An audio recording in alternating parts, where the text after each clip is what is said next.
Ideology पर नहीं रखते हो। करंट प्राइम अरे मिनिस्टर, वो ऐसे चीखने से कुछ नहीं होगा, प्राइम मिनिस्टर प्रूव कीजिए ना। सुनिए, ताल ठोक कर करूंगी देश के प्रधानमंत्री को डिफेंड, कोई माई का लाल मुझे रोक नहीं सकता है। ममता बनर्जी जो है ना एक्सटॉर्शन रैकेट नहीं चला रही है, ईडी ममता बनर्जी के अंदर नहीं है। अच्छा, ममता बनर्जी देश के प्रधानमंत्री को डिफेंड करने से रूबी का लियाकत को कोई माई का लाल रोक नहीं सकता। देश और दुनिया से कितना भी बड़ा कोई माई का लाल आ जाए, इनको प्रधानमंत्री को डिफेंड करना है तो करना है। भाई साहब, सुअर को आप कितना ही आरओ वाटर से नहलवा लो, जब उसको अनअटेंडेड आप छोड़ोगे तो जाके कहाँ लेटा मिलेगा? गंदे नाले में ही लेटा मिलेगा। कुत्ते की पूंछ में कितने दिन तक आप पाइप डालो, जैसे ही पाइप निकालोगे वो फिर से टेढ़ी हो जाएगी। विषाद होती है, एक चैनल से निकलकर दूसरे चैनल में घुस जा रही हैं, वहाँ से खदेड़ा हो रहा है तो तीसरे चैनल में घुस जा रही हैं। अपनी नौकरी पक्की करने के चक्कर में आज ये मोहतरमा कह रही हैं कि प्रधानमंत्री को डिफेंड करने से मुझे कोई माई का लाल रोक नहीं सकता। अनऑफिशियल तरीके से दिखाने की कोशिश कर रही हैं कि मैं दलाली में कोई कसर नहीं छोड़ना चाहूँगी, यहाँ से मुझे मत भगाना, यहाँ तो कम से कम रखे रखना मुझे पर। पत्रकारिता को सत्ताधारी पार्टी के कदमों में नौछावर कर चुके इन चेहरों को आप गौर से देख लीजिए। लेकिन देश का प्रधानमंत्री एक्सटॉर्शनिस्ट हो जाता है। भारतीय जनता पार्टी अरे आप कहिए ना, आप भारतीय जनता पार्टी को कहिए, लेकिन मेरे देश के प्रधानमंत्री को मत कहिए। मैं तो करूंगी, सुनिए, ताल ठोक कर करूंगी देश के प्रधानमंत्री को डिफेंड, कोई माई का लाल मुझे रोक नहीं सकता है। ठीक है, क्या इस देश का असल मुद्दों पर ऐसे ही बेबाकी से इन्होंने कभी सवाल किया? नेहा सिंह राठौड़ को सोशल मीडिया पर गोडसेवादियों ने एक पोर्न स्टार के साथ कंपेयर किया, अश्लीलता के साथ उनको बदनाम करना चाहा। क्यों? क्योंकि वो देश की जनता के सवाल पूछती थी, बीजेपी वालों के आगे क्वेश्चन मार्क लगाती थी। उसके ऊपर एक लफ्ज, महिला थी ना, एक लफ्ज भी रूबिका लियाकत ने कहा कि मैं कोई भी माई का लाल बीच में आ जाओ, मैं नेहा सिंह राठौड़ के अपमान पर चुप नहीं रहूँगी। मणिपुर में घटनाओं के ऊपर इसी रूबिका लियाकत ने क्वेश्चन मार्क लगाया, कहा कि कोई माई का लाल आ जाओ, मैं पूछूंगी प्रधानमंत्री नरेंद्र मोदी से कि आप मणिपुर क्यों नहीं जा रही हैं। क्या बिल्किस बानो के बलात्कारियों को जेल से रिहा किया जा रहा था, इन्होंने पूछा कि होम मिनिस्ट्री गृह मंत्रालय ने परमिशन क्यों दी इन रेपिस्ट को समय से पहले छोड़ने की। महिला पहलवान किसान जब अपना आंदोलन कर रहे थे तो क्या इन्होंने कहा कि कोई माई का लाल बीच में आ जाओ? मैं तो सवाल पूछूंगी, जनता के हक हमेशा सरकार के आगे रखूंगी। कितने सारे मुद्दे गिरवा दूं। कांग्रेस पार्टी को एक फ्रेश नोटिस थमा दिया है, चुनाव से पहले पंगु करने की कोशिश की जा रही है। रामलीला मैदान खचाखच भरा हुआ था, वहां से ऐलान किया है विपक्षी पार्टियों ने कि ईवीएम फिक्सिंग नहीं हुई तो 400 पार तो छोड़िए 180 सीटें भी आनी इनकी मुश्किल हो जाएंगी। तो ये कहेंगी कि भारतीय जनता पार्टी का कोई भी माई का लाल आ जाओ, मैं तो ये बात पूरे देश और जनता को बताऊंगी कि राहुल गांधी ने कहा है कि बीजेपी की 100 सीट भी नहीं आ रही, 180 सीट भी नहीं आ रही। दिक्कत इसी माई का लाल की है। इसी माई के लाल को लोग ढूंढ रहे हैं कि कैसे उसके आगे इस देश की नेशनल मीडिया नतमस्तक होकर उनके चरण वंदन कर रही है। इसी को ढूंढ रहे हैं, इसी माई के लाल को, जिसके भय से हर व्यक्ति थर थर काँप रहा है। अगर जनता की हक की आवाज़ उठा रहा है तो उसको लठों से तोड़ा जा रहा है, जेल में ठूसा जा रहा है, सरकारी एजेंसियां पीछे लगाकर उनकी कमर तोड़ी जा रही है। अगर मोदी के परिवार का हिस्सा है तो यही माई का लाल ऊपर से आदेश दे रहा है कि नफरत फैलाओ, लोगों को आपस में लड़ाओ और हमारी कुर्सी चमकाओ। यही माई का लाल के आदेश से अरबों रुपया एडवर्टाइजमेंट का इसी गोदी मीडिया को दिया गया। कोई 100 करोड़ के फ्लैट लिए बैठा है, कोई हेलीकॉप्टर में घूम रहा है, सारे दिन 24 घंटे हिंदू मुस्लिम नफरत की आंधी चलाते रहते हैं।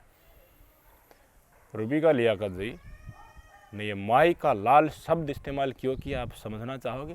समाजवादी पार्टी के प्रवक्ता बैठे थे, एक तरफ ये बैठी थी, उन्होंने कहा कि प्रधानमंत्री अब तक के सबसे भ्रष्टम व्यक्ति हैं, एक्सटोर्शन रैकेट चला रहे हैं। इलेक्टोरल बॉन्ड को लेकर जिक्र था तो भाई साहब इनको दिक्कत हो गई। ये कहने लगी कि पश्चिम बंगाल की टीएमसी को भी सबसे ज़्यादा चंदा मिला है, बीजेपी को भी चंदा मिला है, तो हो ये एक्सटेंशन रैकेट कहाँ से हो गया? जानता हूँ आपका कार्यक्रम प्राइम मिनिस्टर बॉन्ड में ये पन्ने लाने से कुछ नहीं होगा। अरे सुनिए, ममता दीदी करप्ट नहीं है, ये जो ममता दीदी एक्सटॉर्शन का एक्सटॉर्शन नहीं रैकेट चलाती है। लेकिन मेरा देश का रूबिका ले प्रधानमंत्री आकर जो है एक वो टॉर्चलिस्ट करप्ट के साथ है। खड़ी है। जो जांच के दायरे में थी ना, ईडी सीबीआई आईटी इनकी जांच के दायरे में 41 कंपनियां थी। उन्होंने 2471 करोड़ रुपए इलेक्टोरल बॉन्ड से बीजेपी को डोनेशन दिया था। ये एजेंसियां किसकी परिधि में काम करती हैं, किसके आदेश से काम करती हैं? जिन अस्पतालों ने, जिन दवा कंपनियों ने हमारी जान के साथ खिलवाड़ किया, मोटा चंदा उन्होंने दिया है। भारतीय एयरटेल ने सैटेलाइट डिस्ट्रीब्यूशन स्पेक्ट्रम का अपने अंदर समा लिया है पूरा का पूरा कॉन्ट्रैक्ट। जिन्होंने चंदा दिया उनको हजारों करोड़ का कॉन्ट्रैक्ट दिया गया भाई साहब। जिनका प्रॉफिट नहीं था, नेगेटिव में प्रॉफिट चल रहा है, वो भी 500 करोड़ के क्यों इलेक्टोरल बॉन्ड से बीजेपी को चंदा दे रहे थे? क्या इसमें कोई एक्सटॉर्शन रैकेट नहीं है? सुप्रीम कोर्ट ने ऑर्डर रिजर्व कर लिया, उसके बाद भी इलेक्टोरल बॉन्ड छापे जा रहे हैं। पहले भी 20,000 करोड़ के इलेक्टोरल बॉन्ड पड़े हैं और छापे जा रहे हैं। किस लिए छापे जा रहे थे? कि चुनाव के नज़दीक ये बिक जाएंगे। सुप्रीम कोर्ट में चिट्ठी लिखवाई जा रही है, बार बार 600 वकीलों से साइन करवाया जा रहा है। किसी वकील को बीच में घुसाकर अननेसेसरी दबाव डाला जा रहा है। सीजेआई साहब को कहना पड़ रहा है कि चुप रहो, नहीं तो मैं कुछ डिसटेस्टफुल आपके लिए कह दूंगा। तमाम कोशिशों के बाद सुप्रीम कोर्ट कहता है कि इलेक्टोरल बॉन्ड असंवैधानिक है और इसको दबाने के लिए एक्सटर्शन रॉकेट नहीं चलाया। ये कोई भ्रष्टाचार इसमें नहीं है। दूसरी पार्टियों ने भी चंदा लिया है। इसको नॉर्मलाइज करने के लिए रूबिका लियाकत ने इन शब्दों का इस्तेमाल किया है। समाजवादी पार्टी के प्रवक्ता ने तो ये तक कहा कि जेपी नड्डा के खाते में 5-6 हज़ार करोड़ रुपए आए हैं। ईडी को उसकी जांच करनी चाहिए। ये एक्सटॉर्शन रॉकेट नहीं तो और क्या है? पहले ईडी छापा मारा और उसके बाद जेपी नड्डा के अकाउंट में पैसा डलवाया गया भारतीय जनता पार्टी की कंपनी के। क्या जेपी नड्डा को इमीडिएट ईडी को उनके ऊपर एफआईआर करके जेल में डालने की जरूरत नहीं है कि छापा पड़ा और 10 ही दिन के बाद भारतीय जनता पार्टी के अकाउंट में 5,000 करोड़ रुपए आ गया? हाँ, अगर स्थानीय पार्टियां हैं उनके खिलाफ भी जांच करनी चाहिए। लेकिन ईडी इलेक्टोरल बॉन्ड के मसले पर न तो विपक्षी पार्टियों की जांच कर रही है और ना ही भारतीय जनता पार्टी की जांच कर रही है। तो रूबिका लियाकत को अच्छे से समझ लेना चाहिए कि वो माई का लाल का आदेश नहीं आया है। अगर खुद पाक साफ होते और विपक्षी पार्टियों ने चंदा लेकर गैर कानूनी तरीके से फ़ायदा पहुंचाया होता तो ईडी सीबीआई आईटी अब तक पता नहीं कितने लोगों को जेल में ठूस चुकी होती। इन्होंने खुद ये इसमें फंसे हुए हैं। इनका सिर धंसा हुआ है। रोल मॉडल इनका था, इनके ऊपर सवाल उठेंगे, ये फंसने वाले हैं। इसलिए एक ईडी का अधिकारी भी इलेक्टोरल बॉन्ड पर जांच करने की हिम्मत भी नहीं कर रहा है। ये है असल माई का लाल के खेल रूबिका लियाकत। अगर तुम्हें समझ में आ रहा है तो देश की जनता करा रही है। बेरोजगारी चरम सीमा पर है। पढ़े लिखे युवा घर पर बैठे हुए हैं, घर पर बैठे हुए हैं। विपक्ष के चुने हुए मुख्यमंत्री जेल में ठूसे जा रहे हैं। किसी की स्टेटमेंट पर, किसकी स्टेटमेंट पर? जिन्होंने भारतीय जनता पार्टी को इलेक्टोरल बॉन्ड से चंदा दिया। यहाँ भी इलेक्टोरल बॉन्ड से चंदा दिया। इसलिए अरविंद केजरीवाल के पक्ष को नीचा दिखाने के लिए एक तरीके से कार्यक्रम कर रही हैं कि उनको कुर्सी छोड़ देनी चाहिए या नहीं छोड़ देनी चाहिए। क्यों छोड़ दे? संविधान में लिखा है कहीं पर कि कुर्सी छोड़ देगा अरविंद केजरीवाल? ऐसी तो तुम्हारी चलेगी। तुम्हारा जो माई का लाल ऊपर से आदेश देता है वही इस देश का मुख्य रक्षक भक्षक है क्या? उसी के अनुसार हर व्यक्ति को चलना है, कदम रखना आगे पीछे, वही दिशा निर्धारित करेगा। शर्म आनी चाहिए इस तरह के गोदी एंकर्स को। भारतीय मीडिया की दशा क्या है? 180 देशों में 161वें नंबर पर पहुंच चुके हैं हम, इन्हीं लोगों की वजह से।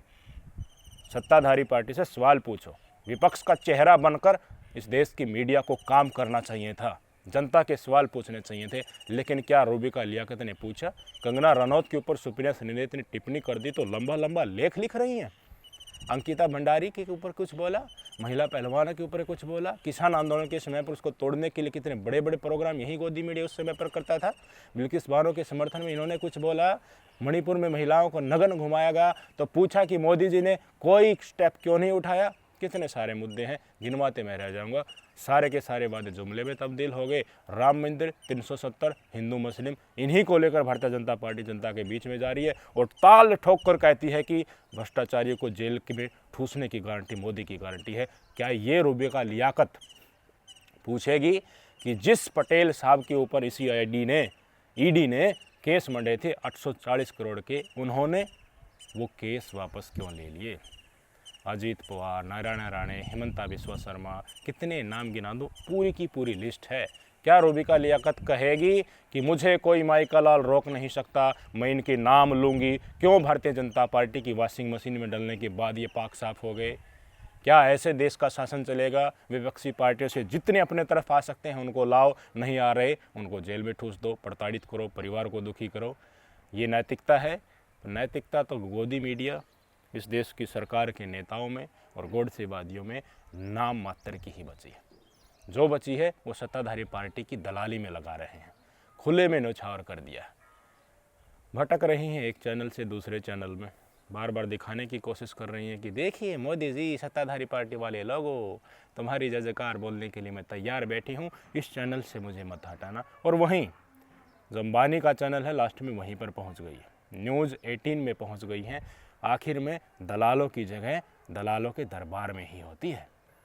सच्चाई है, यहीं पर टिके रहना। यहाँ से भागोगी तो और शायद कोई दलाली की जगह मिले या ना मिले, कह नहीं सकते। नमस्कार।